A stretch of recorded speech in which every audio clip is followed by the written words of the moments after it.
আওয়ামী লীগ নেতাকর্মীদের জন্য সামনে আরো কঠিন পরিস্থিতি আসছে এবং এর মধ্যেই তাদের একটা চমৎকার পরিস্থিতির রিফ্লেকশন আমরা দেখতে পাচ্ছি। একটা গণমাধ্যমের রিপোর্ট, গুজব নির্ভর আওয়ামী লীগ, গোলক ধাঁধায় নেতাকর্মীরা। এটা আওয়ামী লীগের বর্তমান পরিস্থিতিকে অ্যানালাইসিস করার জন্য সবচেয়ে পারফেক্ট শিরোনাম, গুজব নির্ভর আওয়ামী লীগ। এখন আওয়ামী লীগের সামনে কোনো আশা নেই, সম্ভাবনা নেই, কোনো প্রত্যাশা নেই, সুনির্দিষ্ট কোনো নির্দেশনা নেই, কোনো পরিকল্পনা নেই, কোনো তথ্য উপাত্ত বা কোনো এজেন্ডাও নেই। আছে শুধু গুজব আর গুজব। দেখবেন যে 2 দিন পর পর গুজব ছড়ায়। 26 তারিখ, 27 তারিখ ডক্টর ইউনূস, জাতিসংঘ, যুক্তরাষ্ট্র, চট করে ঢুকে পড়া, ভারত, অমুক তমুক, নানান কিছু। সজীব ওয়াজেদ জয় গুজব ছড়ায়, হাসিনা নিজে গুজব ছড়ায়। মানে আওয়ামী লীগ এখন গুজব ছড়ানো ছাড়া আর কোনো কাজ নেই। গুজব লীগ, ওরা অবশ্য আগে থেকেই গুজব লীগ। বাংলাদেশে যত গুজব এগুলো সব আওয়ামী লীগ ছড়াতো। তো এখন এই দলটার বর্তমান পরিস্থিতি এটাই, গুজব নির্ভর আওয়ামী লীগ, গোলক ধাঁধায় নেতাকর্মীরা। দক্ষিণ এশিয়ার অন্যতম ঐতিহ্যবাহী দল আওয়ামী লীগ। সদ্য ক্ষমতাচ্যুত দলটির দপ্তর থেকে শুরু করে সবই এখন শূন্য। অসংখ্য নেতা হামলা মামলার শিকার।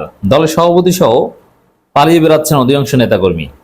সুনির্দিষ্ট নেতৃত্ব বা না থাকায় নেতাকর্মীরা চলছেন সামাজিক যোগাযোগ মাধ্যমের গুজবের উপর ভর করে। এর মানে গুজব লীগ। আওয়ামী লীগের নাম কি এখন? গুজব লীগ। তো দর্শক, আওয়ামী লীগের যে এই অবস্থা, এটা কিন্তু আওয়ামী লীগ নিজেরাই করেছে। আমরা অনেকবার বলেছি, আমি আওয়ামী লীগ ক্ষমতা থাকতে বলেছি 2014 সালের ভোটারবিহীন নির্বাচনের মধ্য দিয়ে আওয়ামী লীগ নিজেদেরকে ধ্বংস করেছে। 2018 সালের রাতে নির্বাচনের মধ্য দিয়ে মূলত আওয়ামী লীগ আত্মহত্যা করেছে। এই কথা আমি অনেকবার বলেছি। এটা তো দেখলেন যে আওয়ামী লীগ নিজেরা নিজেদের ধ্বংস করে দিয়েছে। না হলে কোনো একটা দলের পতন হলেই তো একটা দল এভাবে ধ্বংস হয়ে যায় না। আর সামনে আরো কঠিন পরিস্থিতি আসছে। আমি দায়িত্ব নিয়ে বলছি, আওয়ামী লীগের সকল পদধারী নেতাকে কোনো না কোনো ভাবে শাস্তির মুখোমুখি হতে হবে। নতুন নতুন আরো আইন আসছে এবং 10 বছরের জন্য আওয়ামী লীগ নিষিদ্ধ হতে পারে নতুন আইনের ভিত্তিতে। আর 10 বছরের জন্য একটা দল যদি নিষিদ্ধ হয়, তাহলে ওই দলের যারা পদধারী অনিবার্যভাবে তাদের বিরুদ্ধে অনেক অভিযোগ বা অনেক কিছু চলে আসে। কারণ দল নিষিদ্ধ হওয়া কিন্তু ইটস ভেরি গ্রেট, এটা অনেক বড় কিছু। আর দল নিষিদ্ধ হলে তো অবশ্যই দলের প্রত্যেক নেতাই কোনো না কোনোভাবে সেই নিষিদ্ধ হওয়ার কারণে ভূমিকা রেখেছেন। গত 5 আগস্ট ভারতে পালানোর পর আর মিডিয়ার সামনে আসেনি দলের সভাপতি শেখ হাসিনা, এমনকি কোনো বক্তব্য বিবৃতিও দেননি।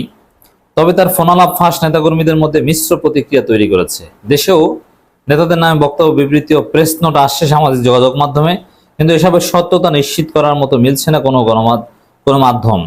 নেতাদের কারো কাছেই কোনো মাধ্যমে পৌঁছানো যাচ্ছে না। এর মধ্যে আমাদের কাছে অনেক তথ্য আছে যে আওয়ামী লীগের অনেক নেতারা ঢালাওভাবে নেতাদের গালি দিচ্ছেন যে এরা স্বার্থপর, এখন নিজেরা বাঁচার জন্য, নিজের ব্যাংক হিসাব সেভ রাখার জন্য এখন তারা পালাতক, কারো খবর নেয় না।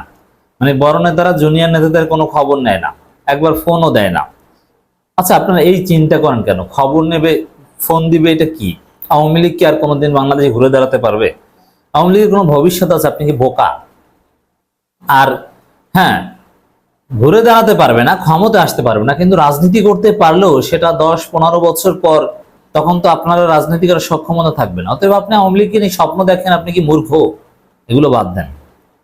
আওয়ামী লীগ সভাপতির ছেলে সজীব ওয়াজেদ জয় ভিডিও বার্তা দিয়েছেন কয়েকবার, কিন্তু তার দলীয় পদ নেই। তার কথাবার্তায় গরমিল, যে কারণে ইতিবাচক প্রতিক্রিয়ার চেয়ে নেতিবাচক প্রভাব পড়েছে বেশি। জয়ের মাধ্যমে যে রাজনীতি হবে না, এটা সবাই বুঝে গেছে আওয়ামী লীগের।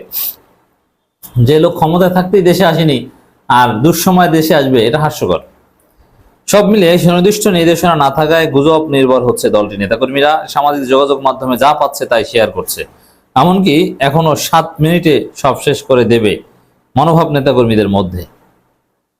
তবে চরমনায়ের সেকেন্ড পীরের বক্তব্য আওয়ামী লীগ নেতাকর্মীদের জন্য কিছুটা অনুপ্রেরণা। তার বক্তব্য আমি দেখছি শেয়ার করছে স্বেচ্ছাসেবক লীগ, যুবলীগের অনেক কেন্দ্রীয় নেতা। যুগ্ম সাধারণ সম্পাদক হানিফের স্ট্যাটাসকে ঘিরে ধোঁয়াশা। গত 8 আগস্ট অন্তর্বর্তী সরকার শপথ নিয়ে 9 আগস্ট সে সরকারকে অভিনন্দন জানান আওয়ামী লীগের যুগ্ম সাধারণ সম্পাদক মাহবুবুল আলম হানিফ।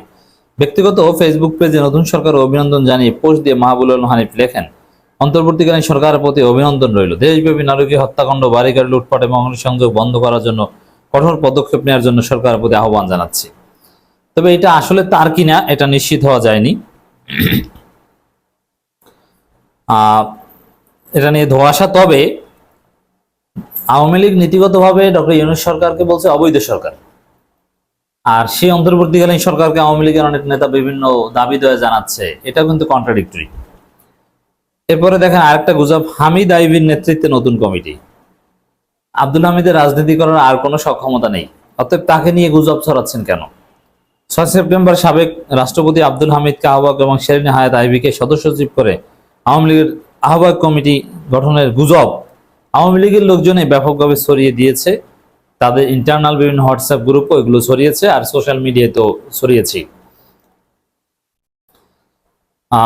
কমিটি নিয়ে নাসিমের একটা বিবৃতিও এসেছিল। মানে সব মিলে যেটা বলা যায় গোলক ধাঁধা।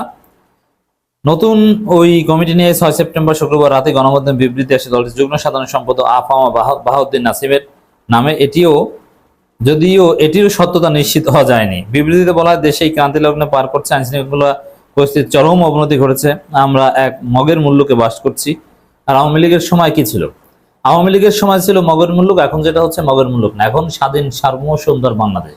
আইনশৃঙ্খলা পরিস্থিতি যতটুকু অবনতি হচ্ছে এটা আওয়ামী লীগের ষড়যন্ত্রের ফলে।